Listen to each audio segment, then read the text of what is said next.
semuanya, perkenalkan, saya Elizabeth Lucu, SHMM. Saya adalah dosen tetap pada Fakultas Ekonomi dan Bisnis, Program Studi Manajemen, Universitas Nusa Nipah Maumere. Saya juga sebagai salah satu dosen pengampu mata kuliah Manajemen Keuangan Daerah. Pertemuan kita hari ini, kita akan membahas tentang sumber-sumber pendapatan asli daerah dengan model pembelajaran Student Centered Learning dengan metode Small Group Discussion. Kita tahu bahwa sumber-sumber pendapatan daerah salah satunya adalah PAD. Tujuan akhir dari pembelajaran kita hari ini adalah agar mahasiswa mampu menguasai dan memahami tentang sumber-sumber pendapatan daerah yang ada di Kabupaten Sika. Mari kita ikuti video pembelajaran kita hari ini. Baik, selamat siang semuanya. Selamat siang Ibu. Semua sehat-sehat? Sehat Bu. Luar biasa. Masih ingat materi yang kemarin yang Ibu jelaskan? Masih. Itu berkaitan dengan pendapatan daerah dan belanja daerah. Hari ini kita bahas tentang sumber-sumber pendapatan daerah. Lalu kita harus kita diskusi dalam materi ini kita diskusi tentang sumber-sumber pendapatan daerah. Masih ingat yang kemarin yang Ibu jelaskan ya? Masih. Jadi kalau kita bicara tentang pendapatan daerah, itu pendapatan daerah itu adalah penerimaan yang berasal dari daerah dan itu menjadi hak daerah sebagai salah satu sumber pendapatan daerah. Lalu penting tidak pendapatan daerah itu? Jadi pendapatan daerah itu sangat penting. Sumbernya itu dari mana? Sumbernya itu ada beberapa, yaitu yang pertama pendapatan asli daerah. Jadi pendapatan asli daerah itu sebagai salah satu sumber pendapatan daerah. Yang sumbernya itu dari pajak, hasil pengelolaan daerah. Terus yang kedua itu adalah dana perimbangan. Dana perimbangan itu yang termasuk dalam dana perimbangan itu adalah dana bagi hasil. Dana bagi hasil itu kita di daerah kita bisa dapat dana bagi hasil itu dana bagi hasil pajak penghasilan. Itu sebagai salah satu contoh dana bagi hasil. Terus yang kedua itu adalah dana alokasi umum. Sering dengar kata dana alokasi umum? Sering ya? Sering, tapi kamu tahu tidak ada dana alokasi umum? Tidak tahu. Jadi alokasi umum itu untuk membiayai kegiatan prioritas nasional yang ada di daerah. Itu dari dana alokasi umum. Terus yang berikutnya itu adalah dana alokasi. Oh ya, tadi dana alokasi khusus. Yang ini dana alokasi umum. Itu biaya kegiatan prioritas nasional yang ada di daerah. Itu dana alokasi umum. Misalnya dana pendidikan, kesehatan, itu masuk dalam dana alokasi umum. Dan yang terakhir itu adalah lain-lain pendapatan asli daerah yang sah. Itu contohnya bunga bank. Itu dia tidak termasuk dalam pajak retribusi, tidak. Itu masuk dalam bunga bank. Jadi ini gambaran sedikit tentang sumber-sumber pendapatan daerah. Lalu yang berikut, tujuan dari PAD itu apa? Tujuannya itu adalah untuk meningkatkan kemandirian keuangan daerah. Jadi kalau kita punya pendapatan daerahnya baik, maka kita tidak terlalu membutuhkan bantuan dari pusat berupa transfer dana. Karena kita punya PAD yang menunjang. Tetapi kalau kita punya PAD-nya masih minim, maka kita masih membutuhkan transfer dana dari pusat untuk membantu pembangunan di daerah. Terus tujuan yang kedua itu adalah mengurangi ketergantungan terhadap dana transfer dari pusat. Kita tidak tergantung dengan dana dari pusat. kita punya potensi, punya pendapatan asli daerah. Yang berikut itu adalah menyesuaikan kebijakan pembangunan dengan kebutuhan lokal. Jadi kebutuhan lokal ya biaya dari daerah. Dan yang terakhir adalah memberikan pelayanan publik yang lebih baik dan berkelanjutan. Baik, jadi tadi Ibu sudah menjelaskan tentang sumber-sumber pendapatan daerah dan tujuan dari sumber pendapatan daerah itu apa. Dan ini kita masuk ke sesi diskusi. Kita diskusi, Ibu sudah menyiapkan pertanyaan untuk didiskusikan bersama, yaitu apa komponen utama dari PAD dan bagaimana pemerintah daerah dapat meningkatkan PAD tanpa membebani masyarakat secara berlebihan. Terus soal diskusi yang kedua itu adalah jelaskan jenis-jenis transfer ke daerah dari pemerintah pusat dan apa tantangan terbesar dalam pengelolaan dana transfer. Yang ketiga itu apa yang dimaksudkan dengan lain-lain pendapatan daerah yang sah dan bagaimana potensi pendapatan ini dapat dioptimalkan. Jadi ini adalah soal-soal untuk kita diskusikan bersama. Ibu kasih waktu 15 menit untuk didiskusikan. Ibu persilakan. Silakan. Silakan. Baik, terima kasih waktu dan kesempatannya. Saya mewakili kelompok 1 ingin menjawab pertanyaan dari Ibu dengan bunyi soalnya. Apa komponen utama dari PAD dan bagaimana pemerintah daerah dapat meningkatkan PAD tanpa membebani masyarakat secara berlebihan? Oke, yang pertama komponen utama PAD. Yang pertama, pajak daerah seperti pajak hotel dan restoran, pajak hiburan, pajak reklame, pajak kendaraan bermotor, dan pajak bumi dan bangunan. Yang kedua, retribusi daerah, yaitu retribusi pelayanan kesehatan, retribusi pasar, dan retribusi izin mendirikan bangunan.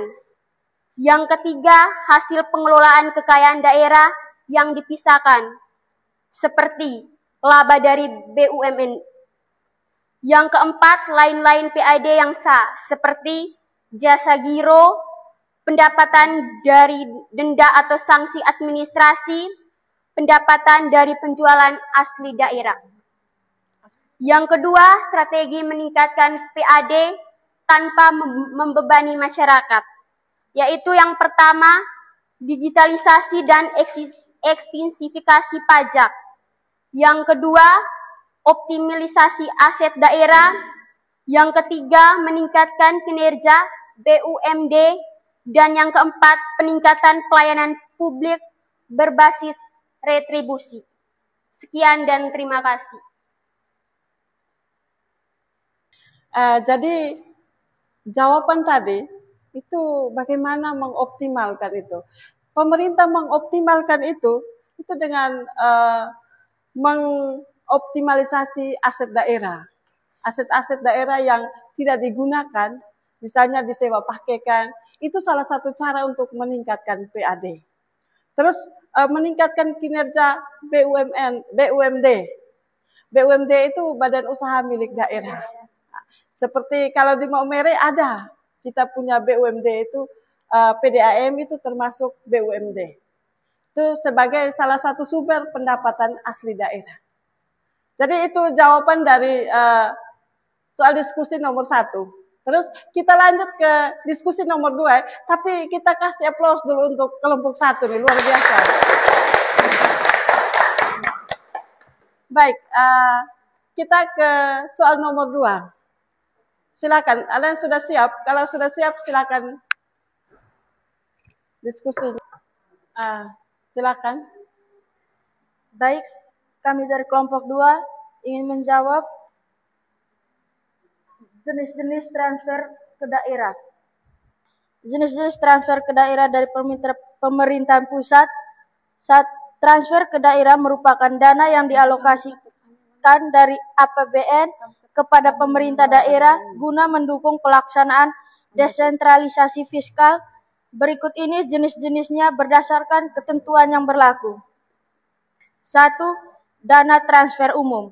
Dana yang penggunaannya tidak ditentukan oleh pemerintah pusat sehingga daerah memiliki Keleluasaan dalam pengelolaannya terdiri dari dana bagi hasil dialokasikan berdasarkan perolehan pajak atau sumber daya alam di daerah, seperti minyak bumi, gas, kehutanan. 2. Dana alokasi umum dialokasikan untuk pemerataan kemampuan keuangan antar daerah dengan rumus tertentu yang mempertimbangkan kebutuhan dan potensi fiskal daerah. 2. Dana transfer khusus. Dana yang penggunaannya ditentukan oleh pemerintah pusat untuk memadai kegiatan tertentu di daerah, terdiri dari dana alokasi khusus, terdiri dari dak fisik untuk pembangunan sarana dan prasarana sekolah, jalan, irigasi, dan lain-lain. Dak non fisik untuk menadai kegiatan operasional seperti BOK, kesehatan, tunjangan guru, dan lain-lain.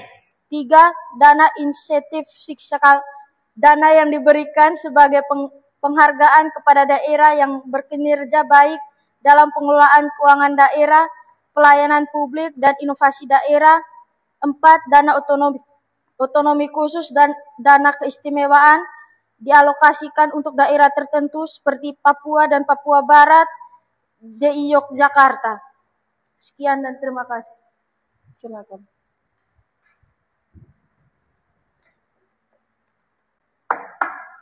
Baik, terima kasih atas kesempatan yang diberikan. Mungkin kami bisa menjawab pertanyaan untuk kelompok 2. Apa tantangan terbesar dalam pengelolaan dana transfer? Yang pertama, kapasitas SDM dan perencanaan yang rendah. Banyak daerah masih kesulitan merencanakan dan mengelola anggaran secara efektif, terutama untuk dana DAK yang membutuhkan proposal teknis yang baik. Yang kedua, penyerapan anggaran yang tidak optimal. Dana sering terlambat diserap atau bahkan tidak terserap karena proses birokrasi yang lemah manajemen proyek. Yang ketiga, ketergantungan tinggi terhadap transfer pusat. Banyak daerah belum mandiri secara fiskal dan sangat bergantung pada dana transfer, terutama dana DAU dan dana DAK. Yang keempat, kurangnya pengawasan dan akuntabilitas. Masih terdapat risiko penyelewengan atau markup anggaran atau proyek fiktif karena lemahnya pengawasan internal dan eksternal. Yang kelima, ketimpangan antar daerah. Daerah yang kaya sumber daya alam cenderung memperoleh DPH besar, sedangkan daerah lain tergantung pada DAU. Yang keenam, fleksibilitas terbatas untuk DAK karena sifatnya yang earmark, penggunaan ditentukan pusat, daerah tidak bisa mengalihkan anggaran DAK ke sektor yang lebih mendesak. Sekian dan terima kasih. Jadi tadi sudah dijelaskan tentang transfer daerah dan tantangannya yang dihadapi oleh pemerintah. Jadi ketika kita mengelola itu, pemerintah mengelola sumber-sumber pendapatan daerah, banyak sekali tantangannya. Kalau sumber daya manusia di situ kurang mampu untuk mengelola, itu salah satu tantangannya.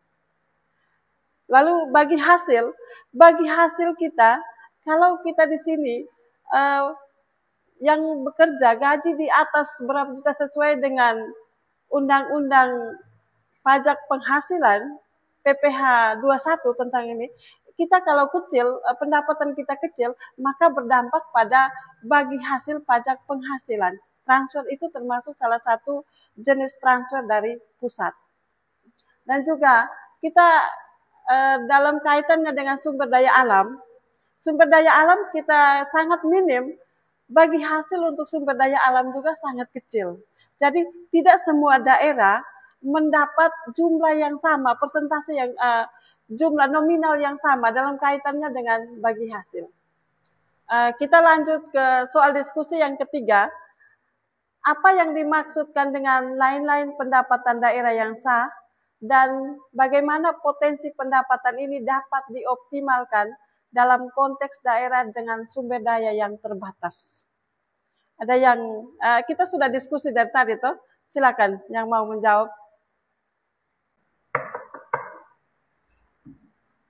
Baik, terima kasih atas kesempatan yang diberikan. Kami dari kelompok 3 akan mencoba menjawab pertanyaan tentang apa yang dimaksudkan dengan lain-lain pendapatan daerah yang sah. Menurut kelompok kami, lain-lain pendapatan daerah yang sah adalah salah satu komponen pendapatan asli daerah yang tidak termasuk dalam kategori pajak daerah, retribusi daerah, dan hasil pengelolaan kekayaan daerah yang dipisahkan. Contoh-contoh sumber lain-lain pendapatan asli daerah yang sah meliputi jasa giro dan bunga bank dari rekening kas umum daerah. Yang kedua, pendapatan denda administratif dari keterlambatan pembayaran pajak, retribusi atau pelanggaran izin. Yang ketiga, penjualan atau lelang aset daerah yang tidak dipakai lagi. Yang keempat, pendapatan sewa aset milik daerah seperti penyewaan gedung, tanah, alat berat, kendaraan, atau fasilitas publik. Yang kelima, keuntungan dari kerjasama daerah dengan pihak ketiga seperti BUMDes dan sektor swasta. Yang keenam, pendapatan dari badan layanan umum daerah seperti rumah sakit atau lembaga penelitian. Sekian dan terima kasih. Jadi tadi sudah dijelaskan oleh kelompok 3 berkaitan dengan lain-lain pendapatan daerah yang sah. Jadi yang salah satu contoh lain-lain pendapatan daerah yang sah itu adalah bunga bank. Jadi bunga bank itu sebagai salah satu sumber pendapatan daerah yang sah. Kalau kita di Kabupaten Sika, khususnya di Provinsi Nusa Tenggara Timur, itu kita punya bank yang namanya Bank NTT. Bank NTT, bunga bank itu sebagai salah satu sumber pendapatan daerah. Jadi kalau kita tidak punya bank seperti itu, ya mungkin simpanan-simpanan di bank-bank yang lain, kita menerima bunga. Bunga dari bank itu yang dijadikan sebagai salah satu sumber pendapatan daerah. Lalu bagaimana potensi pendapatan daerah ini dioptimalkan di daerah yang dengan sumber dayanya sangat terbatas? Ada yang bisa menjelaskan? Silakan. Baik, terima kasih atas waktu dan kesempatannya. Saya mewakili kelompok 1 ingin menambah jawaban dari kelompok 3. Bagaimana potensi pendapatan ini dapat dioptimalkan di daerah dengan sumber daya terbatas? Meskipun daerah memiliki sumber daya yang terbatas, potensi dari lain-lain PAD tetap bisa dimaksimalkan dengan strategi berikut. Yang pertama, investasi dan optimalisasi aset daerah. Melakukan pendataan ulang aset daerah seperti tanah, bangunan, kendaraan, dan peralatan. Yang berikut, aset yang tidak dipakai bisa disewakan, dijual, atau dimanfaatkan untuk kerjasama usaha. Yang kedua, digitalisasi layanan. Yang pertama, meningkatkan layanan publik berbasis BLUT, misalnya layanan rumah sakit, pasar, daerah, UPTD. Yang berikut, gunakan sistem digital untuk mempermudah transaksi dan menghindar kebocoran. Yang ketiga, penerapan sanksi dan denda secara tegas. Yang pertama, menegakkan aturan denda atas keterlambatan atau pelanggaran baik untuk pajak, izin, usaha atau penggunaan fasilitas umum. Yang keempat, kerjasama usaha dengan pihak ketiga. Yang pertama, mendorong pemanfaatan aset daerah oleh pihak swasta untuk kegiatan produktif tanpa harus menjual aset. Yang berikut contohnya, menyewakan pasar kooperasi lokal, membuka kerjasama pengelolaan parkir, atau membuka kafe di taman kota. Yang kelima, inovasi daerah. Membangun unit usaha kecil daerah, misalnya pusat pelatihan kerja berbayar. Yang kedua, penyewaan aula serbaguna. Yang ketiga, tempat wisata atau kuliner lokal yang dikelola Pemda. Yang keenam, peningkatan transparansi dan pelaporan. Yang pertama, meningkatkan kepercayaan masyarakat melalui pelaporan terbuka dan akuntabel atas pendapatan dari kategori ini. Terima kasih. Jadi diskusi tadi sudah selesai, sudah paham semua Sudah ya? Jadi sudah paham tentang sumber-sumber pendapatan daerah. Sampai di sini ada yang mau bertanya? Baik, terima kasih atas waktu dan kesempatan yang diberikan kepada saya. Di sini saya mau bertanya, salah satu sumbernya yaitu pajak hotel. Jadi bagaimana dengan hotel-hotel yang tidak ada pengunjung? Contohnya seperti pada COVID kemarin itu tuh pengunjungnya sepi, apakah itu mereka masih bayar pajak hotel atau tidak? Sekian dan terima kasih. Jadi pertanyaan yang berkaitan dengan salah satu pendapatan asli daerah itu adalah pajak. Dan salah satu pajaknya itu adalah pajak hotel. Ada beberapa jenis pajak, ada pajak hotel, pajak rumah makan, pajak hiburan, restoran, pajak itu. Ada banyak pajak. Pertanyaannya itu adalah bagaimana dengan hotel-hotel yang sepi pengunjung? Contoh seperti saat COVID ke tahun kemarin, itu banyak hotel yang sepi pengunjung. Jadi kalau hotel-hotel yang sepi pengunjung, mereka harus melapor. Kalau mereka tidak melapor, maka dihitung terus, pajaknya tetap harus dibayar. Jadi itu harus melapor. Kalau tidak melapor ya, biar pengunjungnya sepi, tapi kita tetap bayar. Lalu pembayarannya juga dihitung.